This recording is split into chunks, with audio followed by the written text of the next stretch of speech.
न धर्मो विद्यते कश्चित् शत्रून् हत्वा ततायिनः अधर्म्यम अशस्त्यम च शात्रवाणाम प्रयाचनम।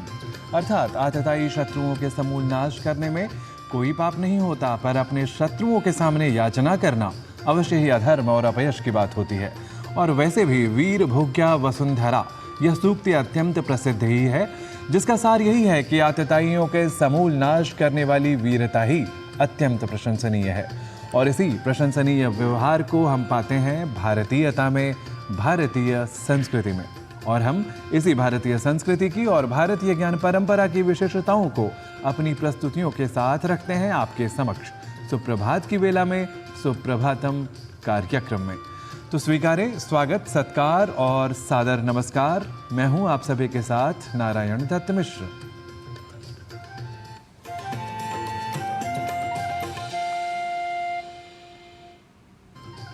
तम सर्वलोक कलनात्मक कालमूर्तिम गोकंठ बंधन विमोचनमादिदेवम। तो अब सूर्य तथा अन्य ज्योतिषीय तथ्यों के आलोक में काल गणनात्मकता को सुप्रभातम में सांकेतिक रूप से समझने का है समय। आज का पंचांग हमारी इस विशेष प्रस्तुति के साथ।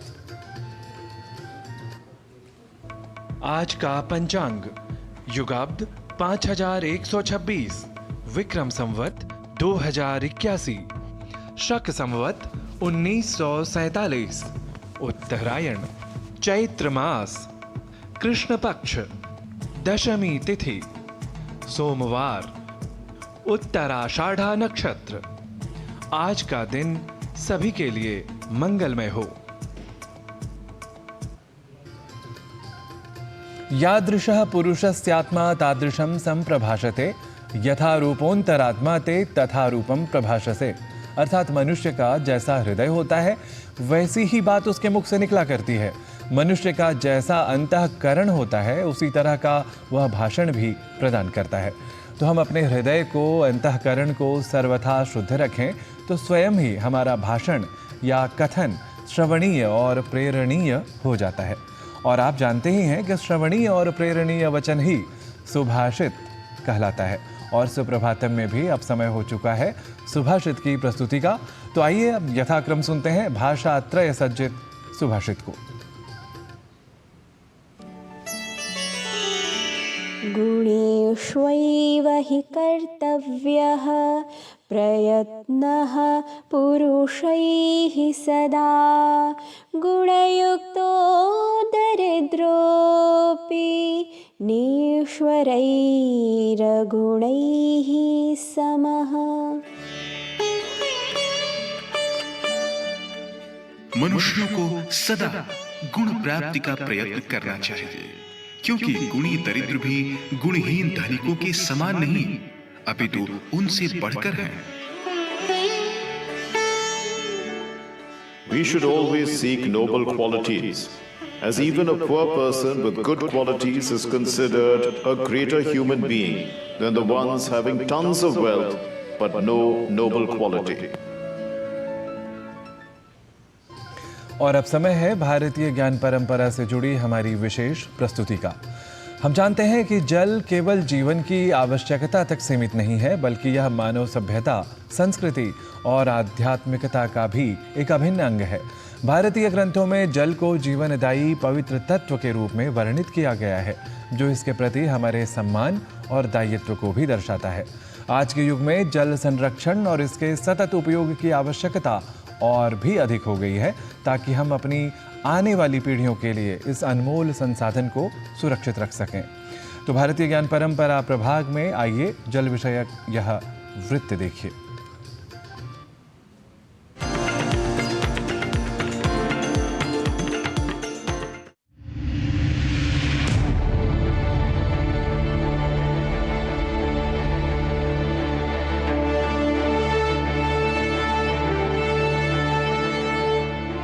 जल, जिसे जीवन का आधार माना जाता है, न केवल प्रकृति का एक महत्वपूर्ण तत्व है, बल्कि मानव सभ्यता के विकास और संस्कृति के निर्माण में भी इसकी अहम भूमिका रही है। भारतीय इतिहास और ग्रंथों में जल को विशेष स्थान दिया गया है, क्योंकि यह न केवल शारीरिक आवश्यकताओं को पूरा करता है, बल्कि आध्यात्मिक और सांस्कृतिक दृष्टिकोण से भी इसका गहरा महत्व है। प्राचीन काल से ही मानव सभ्यता नदियों के किनारे विकसित हुई है। जल ने कृषि को संभव बनाकर मानव समाज के आर्थिक विकास में योगदान दिया। सर्वप्रथम भगवान ब्रह्मा के द्वारा जल की ही सृष्टि हुई, जिसे भगवान मनु कहते हैं अपएव ससर्जादो। जैसे ही सबसे पहली सृष्टि ब्रह्मा जी ने प्रारंभ की, मन में विचार किया कि हम कौन सी सृष्टि प्रारंभ करें, तो सबसे पहली जो सृष्टि है वह जल की सृष्टि है। और भगवान शिव का एक स्वरूप भी जलमय है। प्राचीन भारत में नहरों और तालाबों का निर्माण करके सिंचाई की उन्नत प्रणालियां विकसित की गईं। इससे खाद्य उत्पादन में वृद्धि हुई और स्थायी समाजों का निर्माण हुआ। जल का धार्मिक और सांस्कृतिक महत्व भी रहा है। भारत में नदियों को पवित्र माना जाता है और इनके जल को शुद्धिकरण का प्रतीक माना जाता है। गंगा, यमुना, सरस्वती जैसी नदियों का वर्णन प्राचीन ग्रंथों में मिलता है, जो इनके सांस्कृतिक महत्व को दर्शाता है। भारतीय ग्रंथों में जल को जीवनदायिनी और पवित्र तत्व के रूप में वर्णित किया गया है। यजुर्वेद का प्रारंभ ही जल से ही होता है। सबसे पहला जो मंत्र है इखेत्वोर्जेत्वा, इसमें जो ईश शब्द है वह उसका अर्थ जल ही है। जल का तात्पर्य यह है कि जन्म से लेकर के जो लय पर्यंत अत्यंत उपयोगी है, उसी का नाम जल है। ऋग्वेद में जल को अमृत के समान बताया गया है। अपस्वंतरमृतमप्सु भेषजम, अर्थात जल में अमृत है, जल में औषधि है। अदभि सर्वाणि भूतानि जीवन्ति प्रभवन्ति च, अर्थात जल से समस्त जीव उत्पन्न होते और जीवित रहते हैं। आज के युग में जल संरक्षण और इसके सतत उपयोग की आवश्यकता और भी अधिक बढ़ गई है, ताकि हम अपनी आने वाली पीढ़ियों के लिए इस अनमोल संसाधन को सुरक्षित रख सकें। राजमंगल पांडे के साथ जनेंद्र सिंह की रिपोर्ट, डीडी न्यूज।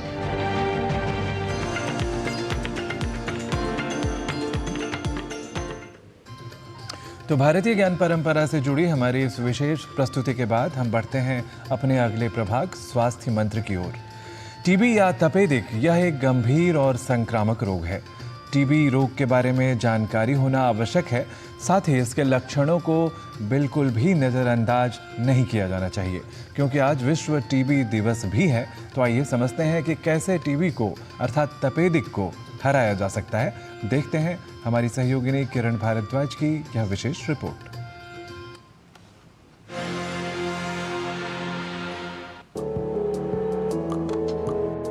तपेदिक रोग कई लोगों को प्रभावित करता है। टीबी फेफड़ों का संक्रमण है जो जीवाणुओं के कारण होता है।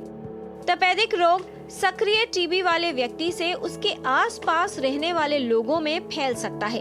टीबी कई प्रकार की होती है, जिसमें से फेफड़ों की टीबी एक से दूसरे व्यक्ति में फैल सकती है। जब सक्रिय टीबी का रोगी खांसता या छींकता है तो उसके नाक या मुंह से निकली बूंदों में ये जीवाणु उपस्थित होते हैं जो हवा में फैल जाते हैं। उस समय आसपास रहने वाले व्यक्तियों में उनके सांस लेने पर ये जीवाणु स्वस्थ व्यक्ति के शरीर में पहुंच जाते हैं। टीबी को हराने के लिए और देश को जिताने के लिए हर समाज की, हर जन की बहुत ही इम्पोर्टेंट भागीदारी अब हो चुकी है। पहले भी थी। देश को हम टीबी से मुक्त करने की कगार पे खड़े हैं, तो अब ये जिम्मेवारी और भी हो जाती है। सबसे पहले जिम्मेवारी है व्यक्ति की कि अगर मुझे लक्षण है खांसी के, बुखार के, वजन कम होने के, जो टीबी के लक्षण होते हैं, तो मुझे अपनी पहले तो जांच करानी है। हो सकता है टीबी ना ही हो, और अगर टीबी होगा तो मुझे अपना इलाज करना है। दूसरी बात यह है कि हमें जिन व्यक्तियों को टीबी है उनको किसी तरह से उनको नीचा नहीं दिखाना है, उनको हीन भावना नहीं आनी चाहिए। ये स्टिग्मा जो है वो फिर लोग समझते हैं कि मुझे छुपाना है। छुपाने का अब टाइम नहीं है। आप छुपाएंगे अपने लिए नुकसान करेंगे। आप छुपाएंगे, आपके द्वारा टीबी आपके परिवार, आपके बच्चों और आपकी जान पहचान वाले, आपके काम करने वालों के ऊपर जाएगा। तीसरा, दवाई को लगातार जो कही जा रही है उसको पूरा करना है ताकि एक ही बारी में आपका इलाज ठीक तरह से हो जाए। ड्रग रेजिस्टेंट टीबी जो होती है, दवाइयों के बावजूद भी जो टीबी पहली लाइन पे नहीं चल पाती और दवाइयाँ देनी पड़ती हैं, लंबा ट्रीटमेंट का प्रोटोकॉल हो जाता है, उससे बचना है। और सबसे इम्पॉर्टेंट इसके अलावा जो बात है कि जो टीबी का मरीज़ है उसकी खान पान अच्छा करिए, और इसमें सरकार 1000 रुपये डायरेक्टली आपके अकाउंट में, टीबी के मरीज़ के अकाउंट में डालती है। निक्षय मित्रों के द्वारा भी वॉलंटरी तरीके से अपनी तरफ से समाज के व्यक्ति जुड़ के खाना पहुंचाते हैं। तो खुराक का ख्याल करना है अपने साथ, अपने परिवार के साथ मिलके भी, और जो भी मदद सरकार आपको इस डायरेक्शन में दे रही है उसका इस्तेमाल करिए, उसको अपनाइए। लेकिन एक पूरी तरह से जुड़ के अब हमें टीबी को हराना है, हर व्यक्ति की भागीदारी है। अधिकतर लोग जिनके शरीर में टीबी के जीवाणु हो वो तपेदिक रोग से ग्रस्त नहीं होते। ये जीवाणु लंबे समय तक व्यक्ति के शरीर में पड़े रहते हैं। जीवन काल में जब भी व्यक्ति की रोग प्रतिरोधक क्षमता कमजोर होती है तो ये सक्रिय हो जाते हैं और व्यक्ति टीबी से ग्रस्त हो जाता है। जहाँ तक इलाज का सवाल है, वहाँ की इनोवेशन जो है सबसे बड़ी ये है कि मॉडिफाइड बीपाल रेजिमेन में जो नए ड्रग्स हैं टीबी के, जिनके खिलाफ अभी रेजिस्टेंस नहीं है, वो यूज़ किए जाते हैं ड्रग रेजिस्टेंट पेशेंट्स में, मल्टी ड्रग रेजिस्टेंट पेशेंट्स में वो दिया जाता है। और उसको हमने भारत के हिसाब से उसकी डोजेस को मॉडिफाई किया है, अपने हिसाब से हमारे लोगों की जो बॉडी कॉन्स्टिट्यूशन है उसके हिसाब से उसको मॉडिफाई किया है। इसके अलावा लेटेंट टीबी एक ऐसी वो है, लेटेंट टीबी इन्फेक्शन, यानी कि आपको कोई लक्षण नहीं है, टीबी आप फैला भी नहीं रहे हैं, लेकिन आपके अंदर टीबी छुपा हुआ है। और उसको जानने के लिए एक नया इंडिया में टेस्ट बनाया गया है जो कि बाहर वाले टेस्ट से कहीं ज़्यादा सस्ता है। जिन लोगों में लक्षण दिखाई देते हैं उनको सक्रिय टीबी का रोगी माना जाता है। आवश्यक है कि फेफड़ों की टीबी की जल्द पहचान हो और उसका सही इलाज करवाया जाए। सही इलाज लेने पर टीबी का रोगी दूसरे लोगों में संक्रमण नहीं फैला पाता। आवश्यक है कि यदि कोई व्यक्ति टीबी से प्रभावित है तो वो साफ सफाई का विशेष ध्यान रखे, साथ ही भीड़ वाली जगह पर न जाए जिससे अन्य लोगों को टीबी के संक्रमण से बचाया जा सके। साथ ही टीबी होने पर उसकी जल्द पहचान और पूर्ण उपचार लेना भी आवश्यक है। टीबी उन्मूलन कार्यक्रम चलाया जा रहा है केंद्र सरकार के द्वारा। इस कार्यक्रम के तहत मुख्य रूप से टीबी मरीजों की पहचान करना, जल्द से जल्द पहचान करना, उनका संपूर्ण जांच मुफ्त में किया जाता है। जांच करने के बाद अगर कंफर्मेशन आता है उन्हें ये रोग है तो उसका संपूर्ण इलाज, जो दवा उसमें दी जाती है, 6 महीने से लेकर 9 महीने तक का शेड्यूल रहता है।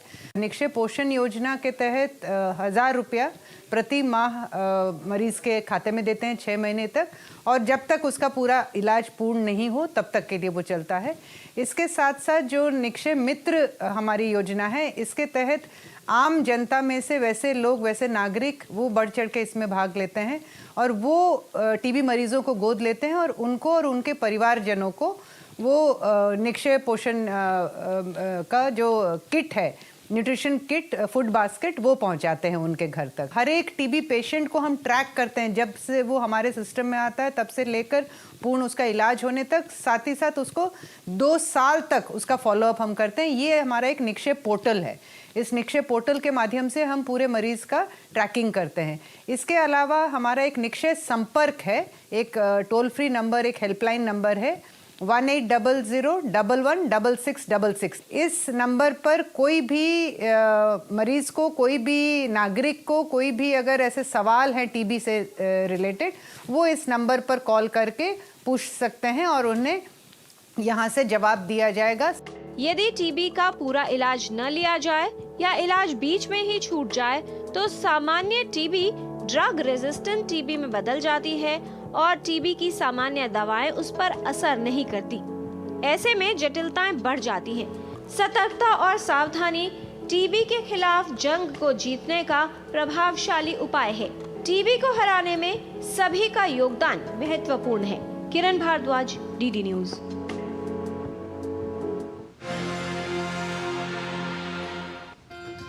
और इसके साथ ही सुप्रभातम में अभी समय हो गया है एक अल्प विराम का। आप देखते रहिए डीडी न्यूज, हम जल्द ही लौटते हैं।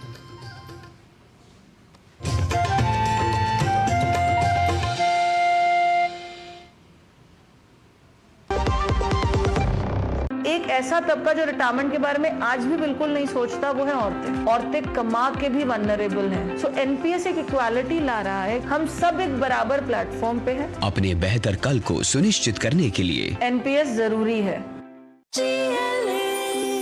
जो लक्ष्य चुना था समझ आने लगा है। जीएलए यूनिवर्सिटी, उच्च लक्ष्य की निश्चित प्राप्ति।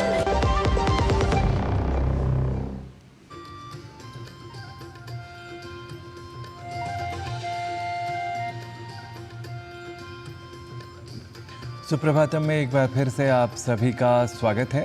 समय है प्रभात का और यह समय है योग करने का भी।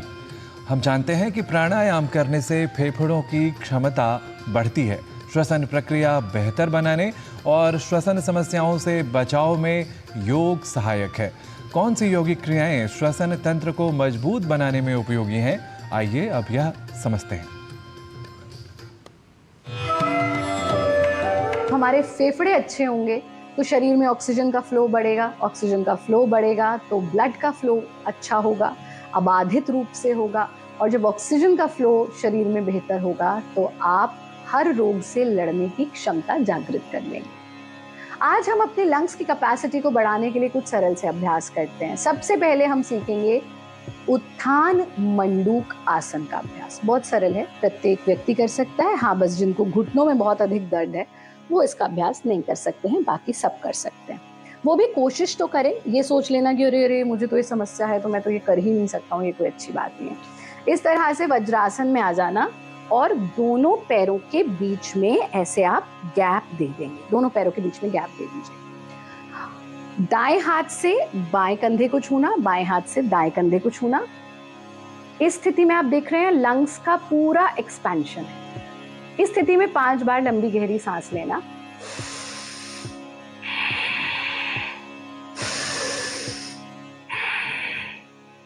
ऐसा 5 बार कीजिए। दोनों हाथों को वापस ले आइए, अपने पैरों को भी वापस ले आइए, शरीर को बिल्कुल ढीला छोड़ दीजिए। ये एक राउंड है, आप इसके 2 राउंड तक कर सकते हैं। दूसरा अभ्यास जो आपको करना है वो करना है भुजंगासन का अभ्यास। भुजंगासन भी हमारे लंग्स की कैपेसिटी को बढ़ाता है, उसका एक्सपेंशन करता है। और फिर बाल आसन जो सबसे सरल है। और पैंडेमिक में तो आपने देखा, हमने कितनी बार ये बताया और हमारे साथ साथ अनेक हमारे चिकित्सकों ने ये बात बताई कि इस स्थिति में लेटकर आपके लंग्स की कैपेसिटी बढ़ती है। तो इसके लिए हम पहले भुजंगासन करते हैं, जिसके लिए आप पेट के बल लेट जाएंगे। दोनों हथेली जमीन पर, दोनों कोहनी जमीन पर, ठुड्डी जमीन पर। सांस भरते हुए चेहरा ऊंचा उठाना, सीना ऊंचा उठाना। पूरा जो इसका बल है आपका वो रीढ़ पर आ जाए, चेस्ट का एक्सपेंशन हो जाए। सांस छोड़ते हुए वापस।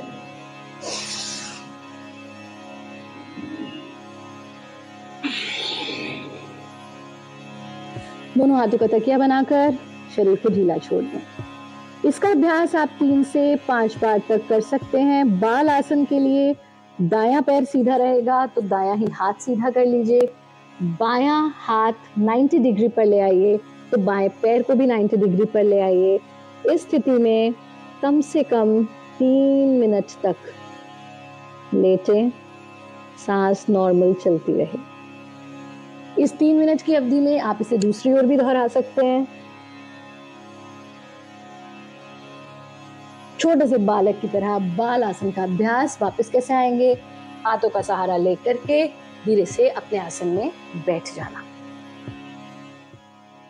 कुछ चीजों का ध्यान रखेंगे, जैसे कि रात्रि में बहुत अधिक वर्कआउट ना करें। रात को वॉक पर जाने से उतना लाभ नहीं है जितना आप प्रातः काल वॉक पर जाएं, प्रकृति के सानिध्य में समय बिताएं। कम से कम 20 मिनट वृक्षों के बीच में रहें। सूर्य की किरणों को अपने वक्ष पर, अपनी नाभि पर पड़ने दें। पानी खूब मात्रा में पिएं। बहुत अधिक तले हुए, भुने हुए, तले हुए, फ्राइड या जंक फूड से दूर रहें। कोशिश हमको ये करनी है कि हम सात्विक आहार लें। हमारा कार्यक्रम नियमित रूप से देखते रहें। योगी बने, उपयोगी बने। और अब संस्कृत सीखने के लिए आइए चलते हैं संस्कृत पाठशाला की कक्षा में और जान लेते हैं संस्कृत के कुछ प्रयोगों को हमारे सहयोगी गवीश द्विवेदी के साथ।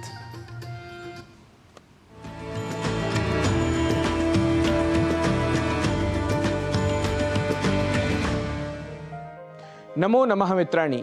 संस्कृत पाठशालायाः एतस्यां कक्षायां भवतां सर्वेषां स्वागतम्। मम नाम गवीशः। संस्कृत की पाठशाला में आज हम आपको शिष्टाचार के कुछ वाक्य सिखाएंगे, जिनके प्रयोग से आप संस्कृत संभाषण के क्रम में आगे बढ़ सकेंगे। आपसे विनम्र अनुरोध है, आप इन वाक्यों को कहीं लिख लें और बार बार इनका अभ्यास करें। आइए सीखते हैं इन वाक्यों को। यदि हमें कहना हो क्यों जी, तो इसके लिए संस्कृत में कहेंगे किमर्थम श्रीमन। किमर्थम श्रीमन, मिला क्या। इस भाव के लिए संस्कृत में कहेंगे प्राप्तम खलु। प्राप्तम खलु, समझे।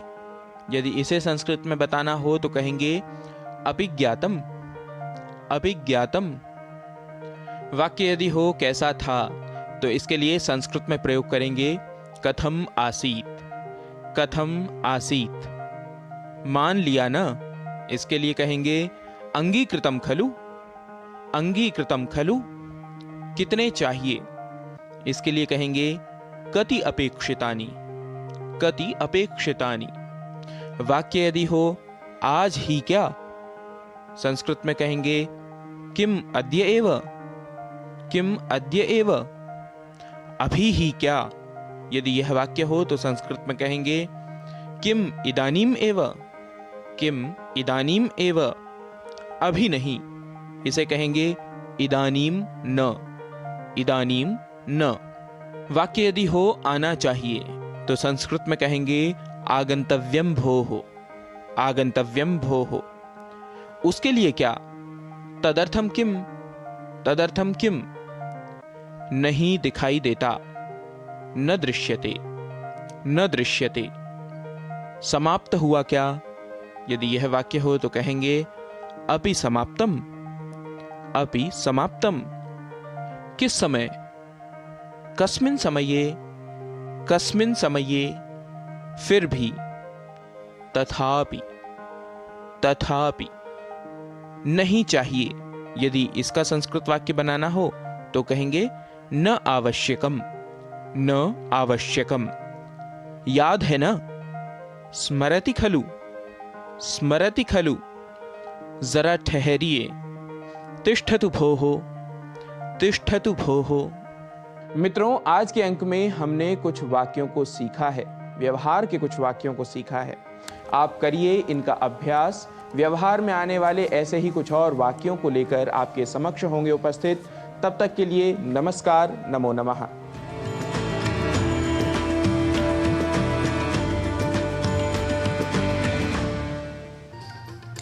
एक ऐसे हेलमेट की कल्पना करें जो इतना स्मार्ट हो कि आपकी बाइक इसके बिना स्टार्ट न हो। यह पता लग सके कि आप नशे में हैं या नहीं, और दुर्घटना की स्थिति में यह स्वचालित रूप से आपके परिवार, पुलिस और एम्बुलेंस को आपके सटीक स्थान के बारे में भी सचेत कर दे। जी हाँ, अब यह सब मुमकिन है क्योंकि ऐसी तकनीक अब हमारे बीच उपलब्ध है। तो अभी आप देखिए इसी विषय से जुड़ी हमारी प्रेरक और विशेष प्रस्तुति को। पर मुझे दीजिए अनुमति, हम अगले दिन फिर से सुप्रभातम के नए अंक को लेकर आप सभी के बीच उपस्थित होंगे। तावत नमो नमः।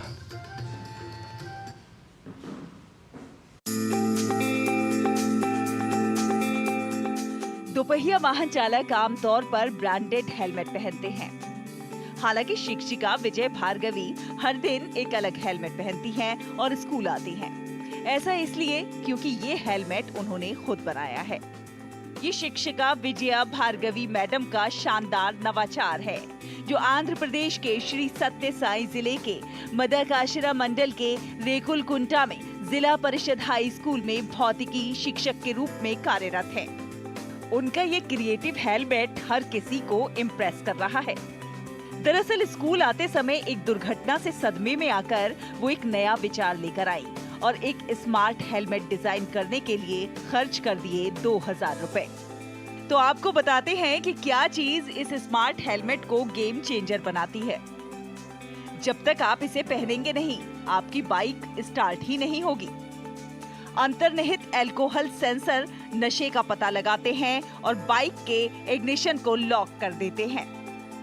दुर्घटना की स्थिति में हेलमेट वास्तविक समय जीपीएस स्थान के साथ परिवार के सदस्यों, नजदीकी पुलिस स्टेशनों और एम्बुलेंस सेवाओं के लिए एक स्वचालित SOS अलर्ट ट्रिगर करता है। एक स्मार्टफोन के जरिए यह आपके प्रियजनों को तुरंत सभी सुरक्षा सूचनाएं भेजता है। अब आपको बता दूं, जो मैंने हेलमेट बनाया है उसकी खासियत क्या है। इस हेलमेट के 3 फायदे हैं। पहला तो ये हेलमेट पहनने पर बाइक स्टार्ट होगी। दूसरा, अगर आप शराब पीकर कोई व्यक्ति हेलमेट पहनकर बाइक चलाना चाहे तो बाइक स्टार्ट नहीं होगी।